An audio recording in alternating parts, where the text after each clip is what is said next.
வணக்கம் மக்களே! நம்ம சேனல்ல தொடர்ந்து ரிவ்யூஸ் தாங்க பார்த்துக்கிட்டு இருக்கோம். அந்த வகையில இப்ப நம்ம எத பத்தின ரிவ்யூ பார்க்க போறோம் அப்படின்னா, நம்ம மாயா கதையில மார்ச் 14 இன்னைக்கு என்ன நடக்க போகுது அப்படிங்கிறத பத்தி தான் இந்த வீடியோல பார்க்க போறோம். ஸோ மறக்காம இந்த வீடியோக்கு லைக் பண்ணிக்கோங்க. நம்ம சேனலையும் சப்ஸ்கிரைப் பண்ணிட்டு பக்கத்துல உள்ள பெல் ஐகானையும் கிளிக் பண்ணி ஆல்னு செட் பண்ணிக்கோங்க. அப்பதாங்க அடுத்து வீடியோஸ் போடும் பொழுது உங்களுக்கு நோட்டிஃபிகேஷன் வரும் பார்க்கலாம். சரி வாங்க வீடியோல என்ன நடந்துச்சு அப்படிங்கிறத பத்தி பார்ப்போம். நம்ம சீனு வந்துட்டு அவங்க அம்மாட்ட சத்தியம் பண்ணி கொடுக்குறாரு. நான் கண்டிப்பா வந்துட்டு அவளை வீட்டை விட்டு அனுப்புவேன் அப்படின்னு. அப்புறமா பத்மா நாடகம் போட்டு ரகுராம் கிட்ட சொல்லலாம் அப்படின்ட்டு அழுதுகிட்டே ரகுராம் கிட்ட அந்த மாயா அடிச்சிட்டா அப்படின்னு சொல்றாங்க. ஆனா ரகுராம் சொல்றாரு, இப்போதைக்கு என் பொண்ணை பத்தியும் எங்க அம்மாவை பத்தியும் மட்டும்தான் கவலை, மற்ற யாரை பத்தியும் நான் பேசல அப்படின்னு சொல்லிடுறாரு. இது கேட்டதோட பத்மா அதிர்ச்சி ஆகுறாங்க. பத்மாவும் பார்வதியும் பேசிக்கிறாங்க. பார்வதி சொல்றாங்க, அக்கா என்னக்கா இது, மாமா இப்படி சொல்லிட்டாரு. அவரு மாயாவை திட்டி வீட்டை விட்டு அனுப்புவாரு அப்படின்னு பார்த்தா அவரு என்ன, அவருக்கும் இந்த பிரச்சனைக்கும் சம்பந்தமே இல்லாத மாதிரி பேசுறாரு. அப்ப பத்மா சொல்றாங்க, பார்வதி இனிமே அண்ணனை நம்பி ஒரு பிரயோஜனமும் கிடையாது. இனிமே நானாதான் முயற்சி பண்ணணும். சீனு கிட்ட கண்டதையே சொல்லி இனிமே அந்த மாயாவை வீட்டை விட்டு துரத்தி அடிக்கிறதுக்கு தான் நான் பிளான் பண்ணணும். பார்வதி சொல்றாங்க, சரிக்கா பிரச்சனை இல்ல, அந்த 40 லட்சத்தை மறந்துட்டாங்களே. அப்ப பத்மா சொல்றாங்க, ஆமா பார்வதி, என்னதான் இருந்தாலும் அந்த 40 லட்சத்தை கதிர் தான் எடுத்திருப்பான் அப்படின்னு எல்லாருமே நம்பியிருப்பாங்க. அதனால இனிமே எந்த பிரச்சனையும் இல்லை. இது கேட்டதோட பார்வதி சொல்றாங்க, இருந்தாலும் 40 லட்சம் அப்படிங்கிறது சாதாரண பணமாக்கா, அது ரொம்ப பெரிய தொகையாச்சே. இப்படி அந்த மகாலிங்கம் தொலைச்சிருப்பாருன்னு நான் நினைச்சு கூட பார்க்கல. அதுக்கு பார்வதி சொல்றாங்க, பத்மா சொல்றாங்க, இங்க பாரு பார்வதி, எப்படியோ இந்த பிரச்சனையிலேருந்து நம்ம தப்பிச்சிட்டோமே. ஆனா எப்படியாவது இந்த மாயவை துரத்தி அடிக்கிறதுக்கு தான் இவ்வளோ பெரிய ரிஸ்க் எடுத்தோம். கடைசியில அந்த ரிஸ்க்கு எதுவுமே இல்லாம போயிருச்சு. அதை நினைச்சாதான் கவலையா இருக்கு. அப்ப பார்வதி சொல்றாங்க, அக்கா அதை விடுங்க, சீனு கிட்ட ஏதாவது சொல்லி இந்த மாயாவை வீட்டை விட்டு துரத்தி அடிக்கிறதுக்கு ஏதாவது பண்ணுங்க. இதை கேட்டதோட பத்மாவும் சரி நான் பாத்துக்கிறேன் அப்படின்னு சொல்ல, அதே நேரத்துல பத்மாவும் சரிக்கா நான் போயிட்டு வேலையை பாக்குறேன் அப்படின்ட்டு போறாங்க. அப்ப பத்மா நினைக்கிறாங்க, இந்த விஷயத்த பத்தி சீனு கிட்ட பேசணும் அப்படின்னு. அதே நேரத்துல பத்மா நேரா சீனுவை போய் பாக்குறாங்க. சீனு அவங்க அம்மாவை பார்த்து, அம்மா இப்படி மாயா உங்க மேல கை வைப்பா அப்படின்னு நான் கொஞ்சம் கூட எதிர்பார்க்கவே இல்லம்மா. அவளுக்கு அந்த அளவுக்கு யாரு தைரியம் கொடுத்தது? அப்ப பத்மா சொல்றாங்க, டே அவ ஃபாரின்ல வளர்ந்தவடா, இந்த மாதிரி எல்லாம் விஷயமெல்லாம் அவளுக்கு ரொம்ப சுலபம். இன்னைக்கு நான் ஏதோ ஒரு வார்த்தை சொல்லிட்டேன் அப்படிங்கிறதுக்காக என்னை அடிச்சிட்டா. நாளைக்கு நான் ஏதாவது பேசிட்டேன்னா இதே மாதிரி தானே அடிப்பா. அதோட ஊரு ஃபுல்லா பரவிட்டுடா, மருமக கையால மாமியார் அடி வாங்கிட்டா அப்படின்னு எல்லாருக்குமே தெரிஞ்சு போச்சு. இது மேலேயும் இந்த வீட்டில் நான் ஏன்டா இருக்கணும்? இங்க பாருடா சீனு, நான் ஆரம்பத்திலேயே சொன்னேன், இவ நம்ம வீட்டுக்கு பொருத்தமானவ கிடையாது அப்படிங்கிறதுக்காக தான் நான் ஆரம்பத்துலேருந்தே உன்கிட்ட எச்சரித்தேன். இந்த பொண்ணு வேணாம் அப்படின்னு சொல்லிக்கிட்டே இருந்தேன். ஆனா நீ கொஞ்சமாவது கேட்டியாடா சீனு? பாத்தியா இப்ப எந்த இடத்துல வந்து நிக்குது அப்படின்னு. அந்த அந்த நம்ம பொண்ணு சாருவ கல்யாணம் பண்ணியிருந்தா அவ குடும்பத்துக்கு ஏத்த பொண்ணு. என்ன அவ கை நீட்டி அடிப்பாளா, இல்ல எதிர்த்து தான் பேசுவாளா, இல்ல கிண்டல் பண்ணுவாளா? இது எதுவுமே நடக்காது. ஆனா அந்த மாயா அப்பையிலேருந்தே திமிரு பிடிச்சவ. அவ எப்படி பேசினா பத்தியா, எனக்கு கொஞ்சம் கூட மரியாதை இல்லாம பேசிட்டா, என்ன அடிச்சேட்டா அப்படின்னு சொல்ல சீனு சொல்றாரு, அம்மா என்னைக்கு அவ உங்க மேல கை வச்சாலோ அன்னைக்கே உங்களுக்கும் அவளுக்கும் இனிமே எந்த சம்மந்தமும் இல்லைன்னு ஆகிருச்சு. நான் இனிமே அவ கூட சேர்ந்து வாழ மாட்டேன். இனிமே ஏன் முடிவுதான். இதை கேட்டதோட பத்மா சொல்றாங்க, போச்சீனு நீ அப்படிதான் சொல்லுவ. திடீர்னு ஜானகி அண்ணி வந்து மாயா கூட தான் சேர்ந்து வாழணும், மாயாவோட லைஃப் வந்துட்டு உன் கையில தான் இருக்கு, இந்த மாதிரி நீ சொல்லக்கூடாதுன்னு சொன்னதோட நீ சரின்னு சொல்லிடுவ. பஞ்சாயத்துலயே நீ அந்த பொண்ணு கூட சேர்ந்து வாழ விருப்பம் இல்லைன்னு சொல்லியிருந்தா இந்நேரம் இது வரைக்கும் வந்திருக்குமா? நீ ஜானகி அண்ணியோட பேச்சு கேட்டதுனாலதான் இப்ப உன் வாழ்க்கையே இப்படி இருக்கு. அதுக்கு சீனு சொல்றாரு, அம்மா இதுக்கு மேல என் முடிவை யாராலையும் மாத்த முடியாது. மாயா உங்களை அடிச்சது ரொம்ப பெரிய தப்பு. நான் கண்டிப்பா அவளுக்கு இன்னும் ஒரு வாரம் தான் இந்த வீட்டுல இருக்கிறதுக்கு இடம் கொடுப்பேன். அம்மா நான் உங்களுக்கு வாக்கு கொடுத்துட்டேன், கண்டிப்பா மாயாவை இந்த வீட்டை விட்டு அனுப்பிட்டு மறு வேலை பார்க்குறேன். அதுக்கப்புறம் உங்களுக்கு யாரை பிடிச்சிருக்கோ அவங்களையே எனக்கு கல்யாணம் பண்ணி வைங்க அப்படின்னு சொல்ல பத்மா ரொம்ப சந்தோஷப்படுறாங்க. சீனு சொல்றதை கேட்டுட்டு பத்மா சொல்றாங்க, இங்க பாரு சீனு, நீ ஏதோ இப்போதைக்கு கோவத்துல சொல்ற, ஆனா அதுக்கப்புறம் நீ வழக்கம் போல மாயாவை லவ் பண்ண ஆரம்பிச்சிருவ. அவ எப்படியும் உன்னை வலையில சிக்க வச்சிருவா. அதுக்கு சீனு சொல்றாரு, இங்க பாருங்கம்மா, இனிமே என்னை எந்த விதத்திலையும் மாத்த முடியாது. ஏன்னா நான் அந்த அளவுக்கு அவ மேல கோவத்துல இருக்கேன். உங்களை எப்படிம்மா கை நீட்டி அடிக்கலாம்? பெத்த தாயை கை நீட்டி அடிக்கிறது எவ்வளவு பெரிய தப்பு அப்படின்னு. அதே நேரத்துல மணி அந்த இடத்துக்கு வராரு. வந்துட்டு, டேய் சீனு, அவ சொல்றாளே அப்படின்னு எல்லாத்தையும் கேட்காத, அப்புறம் நீ தான் அப்புறம் வருத்தப்படுவ. அப்ப சீனு சொல்றாரு, அப்பா இருங்கப்பா, உங்க கண்ணு முன்னாடி தானே மாயா அம்மாவை அடிச்சா, அது எல்லாத்தையும் வேடிக்கை பார்த்துக்கிட்டு இருந்தீங்கல்ல. அப்ப மணி சொல்றாரு, டேய், அவ அடிக்கிறதுக்கு முன்னாடி நான் அடிச்சிருக்கணும், அதான் தப்பு பண்ணிட்டேன். அப்ப பத்மா சொல்றாங்க, பாத்தியாடா அவரையும் எப்படி மாத்தி வச்சிருக்கா அப்படின்னு. எல்லாருமே ஏன் மேலதான் தப்பு சொல்றாங்களே தவிர்த்து அவ அடிச்சதுக்கு யாரும் ஏதாவது சொல்றாங்களா? அப்ப சீனு சொல்றாரு, அப்பா நீங்க அப்பையிலேந்தே மாயாவுக்கு கண்மூடித்தனமா சப்போர்ட் பண்றீங்கன்னு எனக்கு நல்லாவே தெரியும். இங்க பாருங்க, இதோட நிப்பாட்டுங்க மாயாவுக்கு சப்போர்ட் பண்றத. அதுக்கு மணி சொல்றாரு, இங்க பாருடா, நான் சப்போர்ட் பண்றேன்னா நல்லதுக்கு மட்டும்தான் சப்போர்ட் பண்றேன். உன்ன மாதிரி கண்மூடித்தனமா உங்க அம்மாவை நம்பிக்கிட்டு இல்ல. இது கேட்டதோட சீனு சொல்றாரு, அப்ப நான் சுயபுத்தி இல்லாம இருக்கேன்னு சொல்றீங்களா? மணி கேக்குறாரு, இத நான் சொல்லிதான் தெரியணுமா? உங்க அம்மா சொன்னத அப்படியே நம்புறேன். உங்க அம்மா மாயவ என்ன சொன்னான்னு தெரியுமா? அப்ப பத்மா சொல்றாங்க, டேய், ஏதோ கோவத்துல 2 வார்த்தை பேசிட்டேன், அதுக்கு போய் என்ன அடிக்கிறதாடா அப்படின்னு.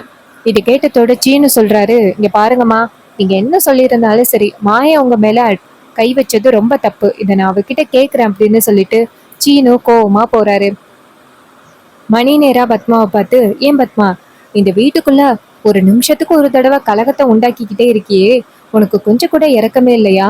மாயா மாதிரி ஒரு பொண்ணு இந்த வீட்டுக்கு கிடைச்சதுக்கு ரொம்ப கொடுத்து வச்சிருக்கணும். அவளையே உன்னால பாத்துக்க முடியலைன்னா நீ எல்லாம் யாருடி? நீ எல்லாம் திருந்தாத ஜென்மம். நீ பேசின பேச்சுக்கு நான் உன்னை அந்த இடத்துல என்ன பண்ணிருப்பனோ தெரியாது. என் மருமக அடிச்சதுல எந்தவித தப்பும் இல்லை அப்படின்னு.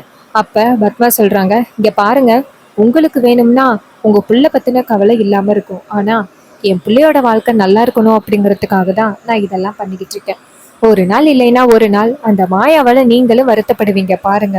அதுக்கு மணி சொல்றாரு, நான் என் மருமகால என்னைக்குமே வருத்தப்பட மாட்டேன். என் மருமகன் நல்லா இருக்கணும், என் பிள்ளை நல்லா இருக்கணும் அப்படின்னு மட்டும்தான் யோசிப்பேன்.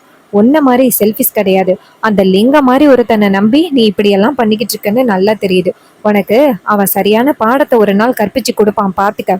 நீ அனாதையா நிக்க போற அப்படின்னு சொல்லிட்டு நம்ம மணி அந்த இடத்துல இருந்து போவ. அப்ப பத்மா நினைக்கிறாங்க, இவருக்கு வேற வேலையே இல்லை, 24 ஹவர்ஸும் அந்த மாயாவுக்கு சப்போர்ட் பண்ணிக்கிட்டு இருக்கிறது தான் வேலை அப்படின்ட்டு பத்மா கோவப்படுறாங்க. அப்புறம் பத்மா நினைக்கிறாங்க, எப்படியாவது சீனு மாயாவுக்கு விவாகரத்து ஏற்பாடு பண்ணி கொடுத்துட்டா போதும். இத்தனை நாளும் அண்ணி பேச்சை கேட்டுக்கிட்டு தான் இந்த சீனு விவாகரத்து கொடுக்க மாட்டேன், மாயாவை வீட்டை விட்டு அனுப்ப மாட்டேன்னு சொல்லிக்கிட்டு இருந்தான். ஆனா எப்ப இந்த மாயா என் மேல கை வச்சாலோ அப்பவே சீனு மாறிட்டான். அந்த மாயாவை வீட்டை விட்டு அனுப்புறது அப்படின்னு முடிவு பண்ணிட்டான். இனிமே என் பிள்ளைய யாராலையும் தடுக்க முடியாது அப்படின்னு நம்ம பத்மா வந்துட்டு ரொம்ப சந்தோஷப்படுறாங்க. அதுக்கப்புறம் நம்ம ஜானகி வந்துட்டு மாயா கிட்ட போயிட்டு மாயா அப்படின்னு சொல்ல, மாயா நேரா ஜானகியை கட்டிப்பிடிச்சு அழுகுறாங்க. ஜானகி மாயா கிட்ட, மாயா, ஒரு பொண்ணோட வாழ்க்கையை காப்பாத்துறேன் அப்படின்னு ஒரு பொண்ணோட வாழ்க்கை அகல பாதாளத்துக்கு போனதை நான் பார்க்க மறந்துட்டேனே.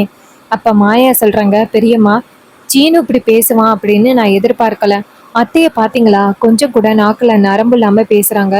ஏன் பெரியம்மா அவங்களுக்கு கொஞ்சம் கூட என்ன பிடிக்கல? அப்ப ஜானகி சொல்றாங்க, இங்க பாரு, பத்மா அப்பையிலேருந்து அப்படித்தான், யாரையுமே அனுசரிச்சு பேசவே மாட்டா, எல்லாரையுமே எடுத்தறிஞ்சுதான் பேசுவா. இங்க பாரு மாயா, நீ கவலைப்படாத, நான் தனாவோட வாழ்க்கையை காப்பாத்துறேன் அப்படின்னு சொல்லிட்டு உன் வாழ்க்கையை பார்க்கல, நான் சந்தியாவுக்கு சத்தியம் பண்ணி கொடுத்துருக்கேன். மாயாவோட வாழ்க்கை எந்த விதத்திலையும் பாதிக்காது, அவளை நான் நல்லபடியா பார்த்துப்பேன் அப்படின்னு நான் சந்தியாவுக்கு சத்தியம் பண்ணி கொடுத்தேன். அந்த சத்தியத்தை நான் காப்பாத்தியே ஆகணும். சீனி கிட்ட நடந்த உண்மைகளை சொல்லிடுறேன். அப்ப மாயா டக்குன்னு ஜானகியோட கையை பிடிச்சி, ஐயோ பெரியம்மா, இங்க பாருங்க, ஒரு விஷயத்த முடிக்கிறேன்னு சொல்லி ஒரு விஷயத்த பெருசாக்குற மாதிரி இருக்கும். பெரியப்பாவால இதை தாங்கிக்கவே முடியாது. இங்க பாருங்க பெரியம்மா, இது நம்மளோடயே இருக்கட்டும், இந்த விஷயத்த பத்தி நீங்க சொல்லாம இருக்கிறது நல்லது. நான் எப்படியாவது நான் பாத்துக்கிறேன். சீனு அப்படி என்னதான் பண்ண போறான்னு நானும் பாக்குறேன். அப்ப ஜானகி சொல்றாங்க, மாயா, சீனு இப்போதைக்கு அவங்க அம்மாவோட பேச்சு கேட்டுக்கிட்டு தான் இதெல்லாம் பண்ணிக்கிட்டு இருக்கான். நாளை பின்ன பெருசா ஏதாவது முடிவெடுத்துட்டானா என்ன பண்றது? உன் வாழ்க்கை தான் ரொம்ப பாதிக்கும். இங்க பாரு மாயா, நீ இரு, நான் சீனு கிட்ட நடந்ததை சொல்றேன். மாயா சொல்றாங்க, பெரியம்மா அப்படியெல்லாம் எதுவும் சொல்லிடாதீங்க பெரியம்மா, எனக்கு நீங்க சத்தியம் பண்ணி கொடுத்துருக்கீங்க. இது கேட்டதோட ஜானகி சொல்றாங்க, இங்க பாரு மாயா, உன் லைஃப் அப்படியே போகட்டுன்னு விட முடியுமாடா? அதுக்கு மாயா சொல்றாங்க, பெரியம்மா நடக்க வேண்டியது நடக்கட்டும், இங்க கவலைப்படாதீங்க அப்படின்னு சொல்லிட்டு நம்ம மாயா அந்த இடத்துல இருந்து போறாங்க. அப்ப ஜானகி இதையெல்லாம் பார்த்துட்டு, ஒரு பொண்ணோட வாழ்க்கையை காப்பாத்துறதுக்கு இப்படி மாயாவோட வாழ்க்கை இப்படி போகுதே, விடக்கூடாது, நான் சீனு கிட்ட விஷயத்த சொல்லணும் அப்படின்ட்டு ஜானகி நேரா சீனுவை போய் பாக்குறாங்க. சீனு அப்படின்னு. அப்ப சீனு ஜானகியை பார்த்து, அத்தை இங்க பாருங்க, நீங்க மாயாவுக்கு தான் சப்போர்ட் பண்ண வந்திருக்கீங்க அப்படிங்கிறது எனக்கு நல்லாவே தெரியும். நீங்க என்னதான் மாயாவை பத்தி நல்ல விதமா சொன்னாலும் நான் ஏத்துக்கிற நிலைமையில இல்ல.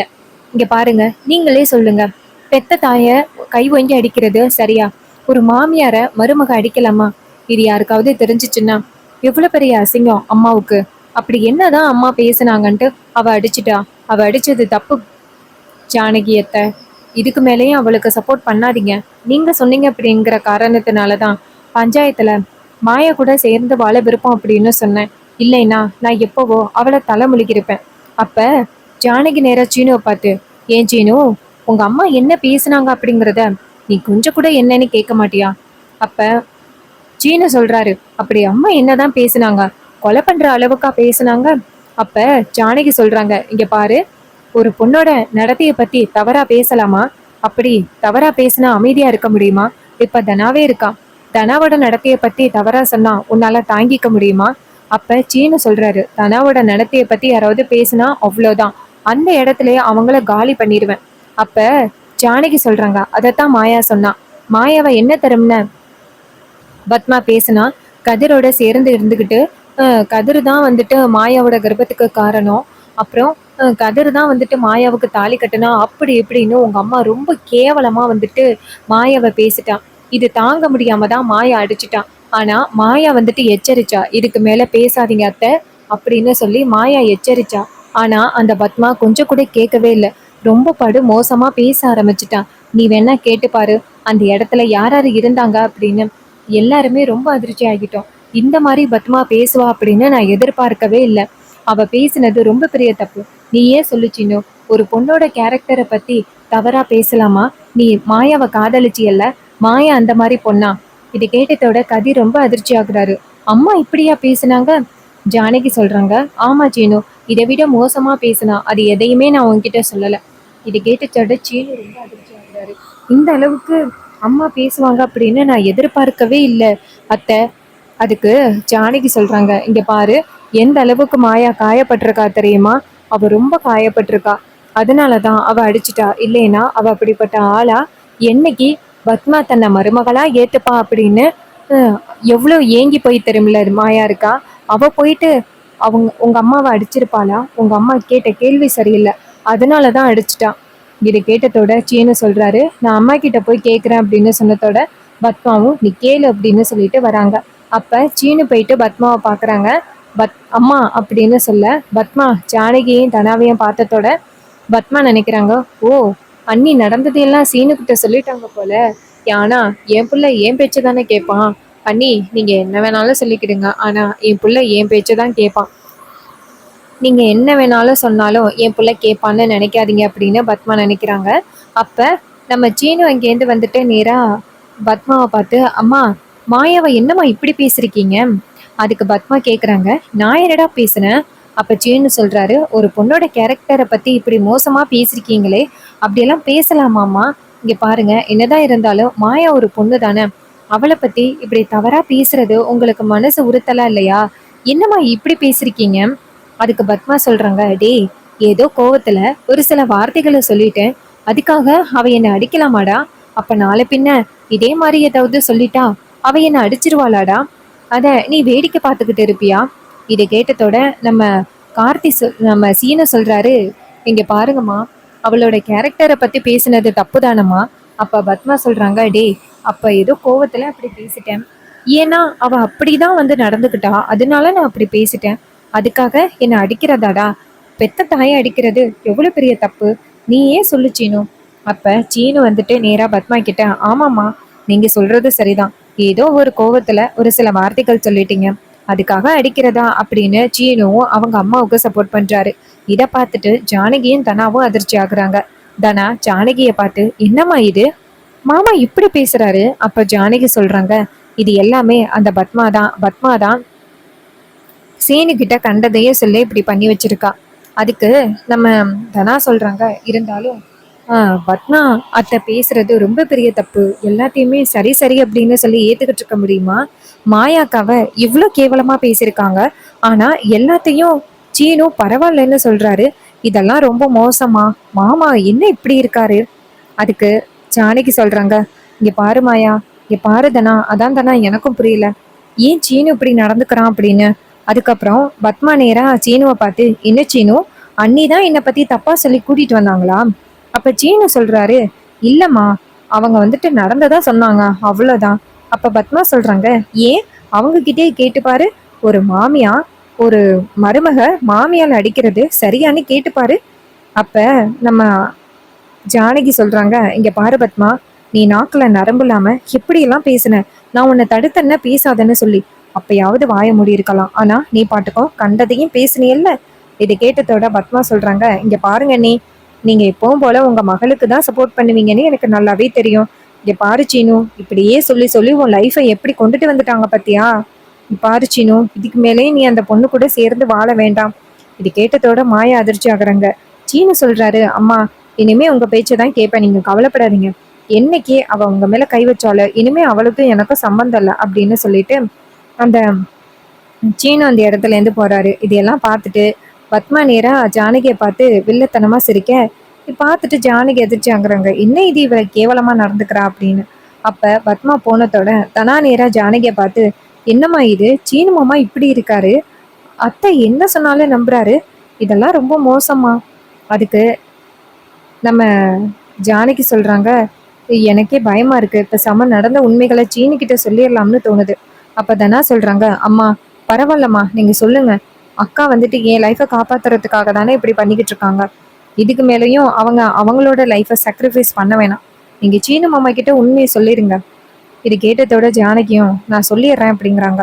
இன்னொரு பக்கம் நம்ம சீனு வந்துட்டு நேரா மாயாவை போய் பார்க்குறாங்க. பார்த்துட்டு, மாயா, அம்மா அப்படி பேசினதுக்கு நான் உன்கிட்ட மன்னிப்பு கேட்டுக்கிறேன், என்னதான் இருந்தாலும் ஒரு பொண்ணோட கேரக்டரை பற்றி அப்படி பேசினது ரொம்ப தப்பு, அதனால நான் உன்கிட்ட மன்னிப்பு கேட்டுக்கிறேன், இருந்தாலும் நீ அம்மாவை அந்த இடத்துல அடித்தது தப்பு தான். இது கேட்டதோட மாயா அதிர்ச்சி ஆகுறாங்க. அதுக்கப்புறம் மறுநாள் காலை சீனு மாயாவை வந்துட்டு கோர்ட்டு கூட்டிட்டு போறாரு. அங்க போயிட்டு மாயாவுக்கு விவாகரத்து கொடுக்க, அப்ப மாயா கேக்குறாங்க, சீனு இது உன்னோட முடிவு தானே? சீனு சொல்றாரு, என்னோட முடிவோ அப்புறம் அம்மாவோட முடிவும் கூட. இது கேட்டதோட மாயா நினைக்கிறாங்க, ஓ அப்படியா, சரி அப்படின்னு சொல்லிட்டு கையெழுத்து போட்டு கொடுக்குறாங்க. சீனு வந்துட்டு கையெழுத்து போட்டுறாரு. அப்ப கோர்ட்ல 1 மாசத்துல அவங்க 2 பேருக்குமே விவாகரத்து கிடைச்சிரும் அப்படின்னு சொல்றாங்க. இது கேட்டுட்டு சீனுவும் சரி அப்படிங்கிறாரு. இதை பார்த்துட்டு மாயா நினைக்கிறாங்க, இந்த அளவுக்கு நீ வருவனே நான் எதிர்பார்க்கவே இல்லை சீனு அப்படின்ட்டு மாயா வருத்தப்படுறாங்க. அதோட இன்னைக்கான எபிசோட ஃபினிஷ் பண்ணியிருக்காங்க. இந்த எபிசோடு உங்களுக்கு எந்த அளவுக்கு பிடிச்சிருந்துச்சு அப்படின்னு மறக்காம கமெண்ட்ல சொல்லுங்க. இதே மாதிரி இனிமே தொடர்ச்சியான அப்டேட்ஸ் பார்க்கணும்னா மறக்காம நம்ம சேனலை சப்ஸ்கிரைப் பண்ணிட்டு பக்கத்துல உள்ள பெல் ஐகானையும் கிளிக் பண்ணி ஆல்னு செட் பண்ணிக்கோங்க. அப்பதாங்க அடுத்த வீடியோஸ் போடும் பொழுது உங்களுக்கு நோட்டிஃபிகேஷன் வரும், பார்க்கலாம். தேங்க்ஸ் ஃபார் வாட்சிங்.